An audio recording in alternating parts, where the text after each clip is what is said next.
What up, this is Rama Screen covering movies, TV, and entertainment, and here's my review of Disney Plus live-action movie, Lady and the Tramp. Hey, before you watch this review, please subscribe to my channel, press that like button, and ring that bell so you can get notified whenever I post new videos. And if you would like to help support this channel, please do so at patreon.com/ramascreen. That's patreon.com/ramascreen.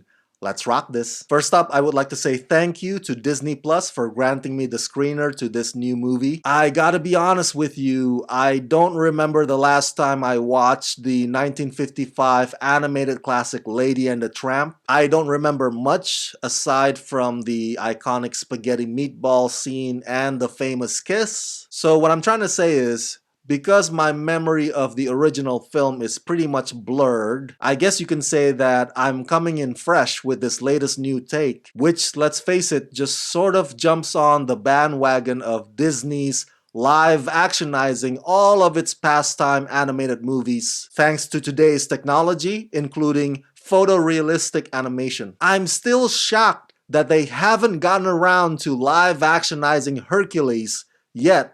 The keyword is yet here. One word comes to mind that correctly describes and encapsulates the experience of this new version of Lady and the Tramp, and that word is adorable. Your heart will melt at the sight of these street dogs and home dogs. Even if you're like me, whom, as you know, I'm not a big fan of live-action talking dogs. Boy, those dog movies are so popular though.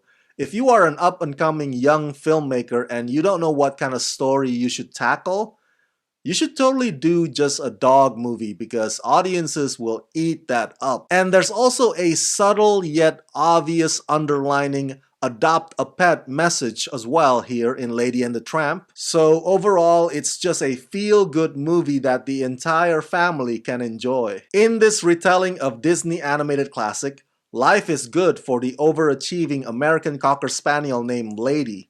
Her owners, Jim Deere and Darling, make it seem as if the universe revolves around Lady. Lady's neighbor friends, an outspoken terrier named Jack, and a world-weary bloodhound named Trusty, are always within barking distance. But when Jim and Darling have a baby, suddenly Lady is no longer the center of attention. The cat-loving Aunt Sarah, who's assigned to look after Lady, only makes things worse. Lady ends up on the streets in an unwelcoming part of the town, an area that Tramp knows very well. So Tramp teaches Lady the ways of the street, and this little journey leads them to a romantic spaghetti dinner by the candlelight. But danger always lurks in the form of the dog catcher who's determined to throw every street dog into his pound. Of all the hybrid or the combination of live action and photorealistic animation out there, even though Lady and the Tramp may not be as highly publicized as the recent Lion King movie, I gotta admit, I really like how it's done on the dog characters here, because I was concerned that their facial expressions or the way their mouths would move when they speak might come off looking weird or creepy, but nope, not at all. The photorealism here doesn't overdo itself. I also really like the flavor and the charisma that Old Town New Orleans has to offer, and some of the supporting dog characters are so eccentric that they manage to steal the scenes easily. I also think that some of the chase sequences, be it the dog catcher chasing the street dogs in the warehouse,